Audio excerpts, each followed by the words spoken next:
आज से 600 वर्ष पहले, और उस समय क्या हुआ था ये देखिएगा। ये सूक्ष्म वेद है, इसमें दिखाते हैं आपको कि जब परमात्मा शिशु रूप धारण करके कमल के फूल पर लहर तारा नामक तालाब में प्रकट हुए, वहाँ पर एक अष्टानंद नाम के ऋषि साक्षी हैं इस बात के कि कोई ऊपर से तेज का गोला आया और उसने देखा ऊपर वो नहा धोकर सुबह सुबह वक्त से उस तालाब पर एकांत स्थान पर प्राकृतिक शांति के अंदर बैठकर अपना साधना करने की चेष्टा कर रहा था। एकदम आकाश से एक प्रकाश का गोला सा आया, उसने देखा, ध्यान से आंखें बंद होगी। जैसे सूर्य की तरफ हम देखते हैं, देख नहीं सकते, आंखें बंद होती हैं, फिर भी उसमें सूर्य का जो आकार है वो दिखाई देता रहता रहकर ऐसा अंदर हमारे फीड हो जाता है प्रतिबिंब। महर्षि अष्टानंद जी जो रामानंद जी के शिष्य थे, उसने जो उधर देखा वो सहन नहीं कर सका उस तेज को। आंखें बंद हुई तो उसमें क्या देखा है कि नवजात शिशु बालक का रूप दिखाई दे रहा, ऊपर से आ रहा है। दोबारा देखता है, आंखें खोलकर क्या देखा कि वो प्रकाश एक कोने में लहर तारा तालाब में उसी में सिमट जाता है। वो उठकर चला जाता, अपने गुरु जी से प्रश्न करता है कि भगवान मैंने ऐसे ऐसे देखा। तो रामानंद जी कहते हैं कि बेटा ये कोई अवतार गण आते हैं ऊपर से, तब ये तारा सा टूटा करता है। कोई ऊपर से अवतार आए हैं और यहाँ किसी कोई देव आया होगा, किसी माँ से गर्भ लेगा और यहाँ अपनी लीला करेगा। तो इनको तो इतना ही पता है कि इनके भगवान माँ से ही जन्म लेते हैं और वो स्वयंभू परमात्मा है। स्वयंभू, उसका कोई जन्म दात करने वाला नहीं, स्वयंभू स्वयं प्रगट है, स्वयं ही वो प्रगट है, कोई इसका जन्मदाता नहीं है। उधर से नीरू नीमा नाम के दो दंपति थे जुलाहे, वो स्नान करने के लिए वहाँ जाया करते थे। वो पहले ब्राह्मण थे, मुसलमानों ने उनको ज़बरदस्ती मुसलमान बना दिया था। वो भले ही मुसलमान बन गए थे लेकिन वो अपने आत्मा से भगवान शंकर को नहीं निकाल पाए थे, उन्हीं की अंदर से उसी की आराधना करते रहे। उस दिन भी उन्होंने यही कहा कि हे भगवान शिव जी, क्या हमारे लिए, उसकी पत्नी ने कहा, क्या आपकी दासी के लिए आपके घर पे बच्चों की कमी पड़ गई, हमें भी एक खिलौना दे देते, हमारा भी जीवनाधार बन जाता। ऐसे करते हुए लहर तारा तालाब पर पहुँचे। वहाँ क्या देखा, नवजात शिशु कमल के फूल पर पाया, घर ले आए। 25 दिन के हो गए, ना जल पीवे ना दूध पीवे, और फले फूले ऐसे जैसे किलो दूध पीता हो बच्चा डेली, और स्वस्थ इतने। अब उसकी जो मुँह बोली माता नीमा वह बहुत दुखी होगी, बहुत बुरी तरह रोने लगी। हे भगवान शिव जी, आपने या तो सुनना नहीं था या तो ये देना नहीं था, अब दे कर ले रहे हो भगवान। अब मैं नहीं जीऊँगी इस बालक बिना, ना जाने इस बच्चे ने मेरे पर क्या जादू कर दिया, मैं इसके बिना जीवित नहीं रह सकती।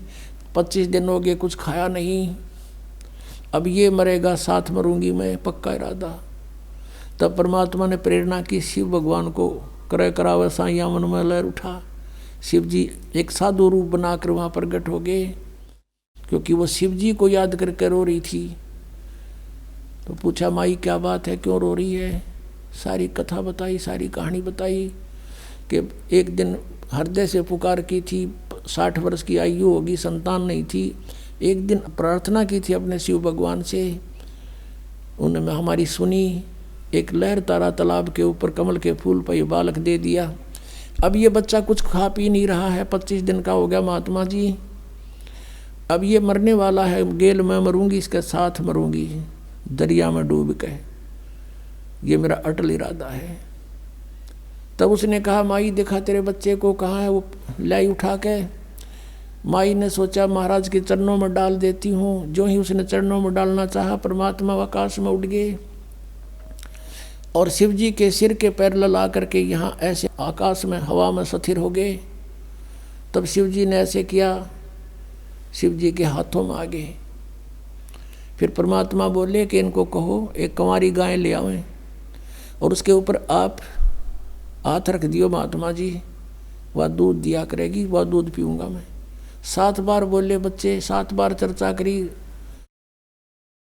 विष्णु परमात्मा ने शिव जी से। और वो देख रही नीमा भी, नीरू भी आ गया। नीमा देख रही है, वो ये सोच रही है कि इस महात्मा में इसी करामात है, मेरा बेटा आकाश में उड़ा दिया, इसी महात्मा में ये करामात है, यूँ बोल रहा है बच्चा 25 दिन का। अब कहते हैं जगत का पेख ना पेखा, धनी का नाम ना लेखा। वो सारी करामात उस साधु की मान रही है। जैसा भी आदेश था, शंकर भगवान ने कहा कि नीरू जा एक कुंवारी गाय ले और कोरा बर्तन ला, कुमार के साफ छोटा सा, वो ले आया। भगवान शिव जी ने उस पर कमर पर हाथ मार दिया। लंबे लंबे सतन हो गए, दूध अपने आप सर्वित हो गया, थनों में से निकलना धार बंद की। वो साफ पात्र जो लाए थे कुमार के घर से, वो नीचे रख दिया, पात्र भरते ही बंद हो गया। तो परमात्मा को दूध पिला गया, गट गट पी गए। अब ये लीला भगवान करता है, वेद बताते हैं, और करी भगवान के इतिहास बताता है, उनकी लीला बताते हैं कि उन्होंने ऐसा किया। तो परमात्मा कौन फिर? वेद बताते हैं कि वो कुंवारी गायों का दूध पीता है। और पिया किसने? कृष्ण तो लागड़ गाँव रखा करता, 200 200 400 400 ये थे, इन्होंने पिया, कुंवारी गाय का पिया। इनकी जीवनी में लिखा हुआ ये दिखाते हैं आप। ये है कबीर सागर, ये परमात्मा की लीला लिखी है इसके अंदर। ये 5वां वेद है, सूक्ष्म वेद, खेमरा श्री कृष्ण दास प्रकाशन बम्बई, ये वहाँ से प्रकाशित है। यहाँ प्रथम खंड कबीर पंथी भारत पथिक स्वामी युगलानंद बिहारी द्वारा परिष्कृत, यानी कबीर पंथियों का लिखा हुआ। दास ने अपनी तरफ से नहीं लिखा कुछ भी इसमें किसी में। मुद्रक एवं प्रकाशक हैं खेमरा श्री कृष्ण दास, अध्यक्ष श्री वेंकटेश्वर प्रेस, खेमरा श्री कृष्ण दास स्मारक बम्बई, इतने। अब इस पे लिखा है ज्ञान सागर में, ये देखिएगा ज्ञान सागर के 74 पृष्ठ पे, ये 74 पृष्ठ है। इसमें कहते हैं सुन जुल्हा बन भयो आनंदा, जिमी चकोर पायो निश्चंदा। जैसे रात में चकोर पक्षी ने चांद दिख जा, कहते ऐसे बच्चा मिला तो इतनी खुशी हुई। ले सुत चले हर्ष मन कीना, तासो पुन अस बोल ही दीना। सुत काशी को ले चले लोग देखते आम, अन्न पानी बख्श नहीं जुल्हा शोक जनाव। अब कुछ नहीं खावे, बालक लेकर आगे।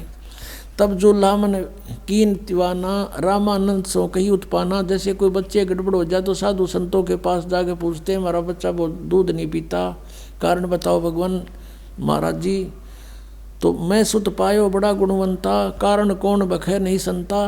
रामानंद से कहा कि महाराज जी हमारे बेटा बच्चा कुछ खा पी नहीं रहा, एक बालक मिला है मुझे कमल के फूल पर। रामानंद ध्यान तब धारा जुल्हा सो तब वचन उचारा, पूर्व जन्म तुम ब्राह्मण जाति, हरि सेवा की नी भली बाती। कुछ तुम सेवा हरि की चूका, ता तो भय जुल्ह का रूपा।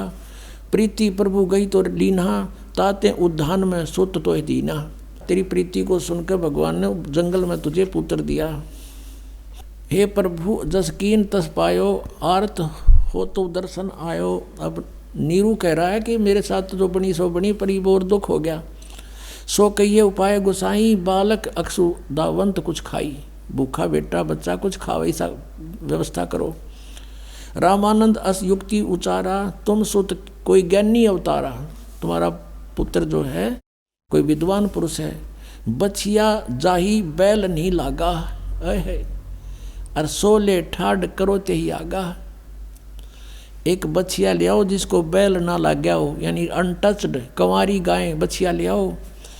और दूध चले ते ही थनते दूध धरो छिपाई, अक्षुतावंत जब होवे ता कहें देव खवाई। अब जुल्हा एक बछिया ले आवा, और चलो दूत कोई मरम न पावा। चलो दूत जुल्हा हरसाना, राख छिपाई काहू नहीं जाना। अब ये है ना चला दूत, ये दूत कौन था?